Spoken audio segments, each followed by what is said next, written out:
Carta Politika, elektabilitas Ganjar ungguli Anies dan Prabowo.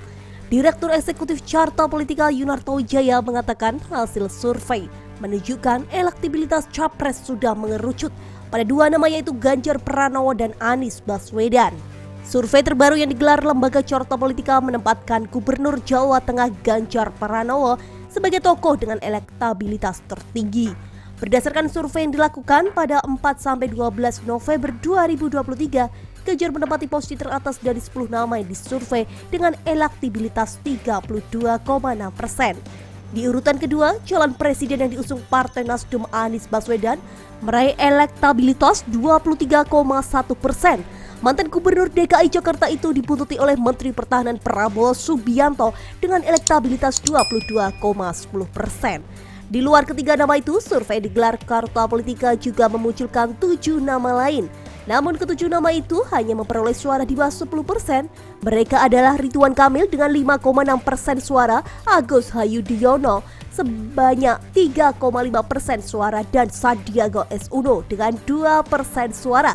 Adapun tokoh dengan elektabilitas di bawah 2% adalah Khofifah dengan 1,6% suara, Puan Maharani dengan 1,6% suara, Airlangga Hartarto dengan 1,5% suara, dan Erick Thohir dengan 1,4% suara. Direktur Eksekutif Carta Politika Yunarto Wijaya saat paparan survei mengatakan dalam setahun terakhir tren suara Ganjar mengalami kenaikan cukup signifikan, sedangkan Prabowo dan Anies bertukar posisi di urutan kedua. Ada perubahan di peringkat kedua dan ketiga dibanding survei September 2022 lalu, ujar Yunanto seperti dikutip dari YouTube Carta Politika Rabu 30 November. Pada survei Desember 2021, politikus Partai Demokrasi Indonesia Perjuangan itu baru memperoleh 28,2% suara. Selanjutnya, pada survei Juni 2022, suara Ganjar naik menjadi 31,2% dan naik lagi menjadi 31,3% pada September 2022. Tren penurunan suara dialami oleh Prabowo pada survei Desember 2021. Ketua Umum Partai Gerindra itu menempati posisi kedua dengan suara 23,8%. Suara Prabowo turun menjadi 23,4% pada Juni 2022 dan sempat naik pada September 2022 dengan elektabilitas 24,4%.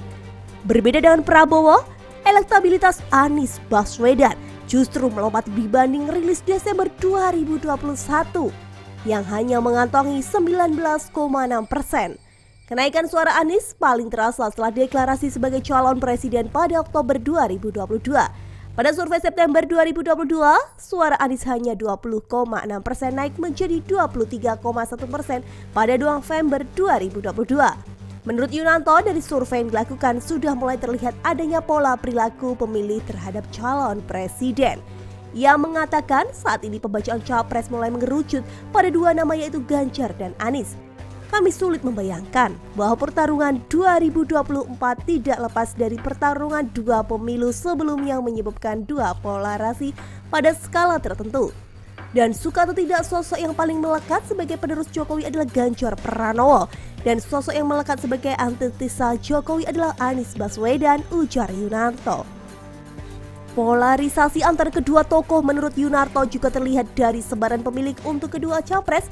Ganjar cenderung menguasai Jawa Tengah dan Jawa Timur, dan Anies menguasai DKI Jakarta dan Jawa Barat. Untuk luar Jawa, Anies menguasai Sumatera dan Ganjar menguasai Indonesia Timur. Survei elektabilitas capres kali ini dilakukan Carta Politika dengan melibatkan 1.220 responden yang tersebar di seluruh Indonesia. Survei dilakukan dengan wawancara tatap muka dengan metode acak bertingkat. Adapun margin of error survei berada di angka 2,83% dengan pelibatan 20% responden dalam kontrol kualitas hasilnya. Nah, menurut kalian bagaimana nih guys?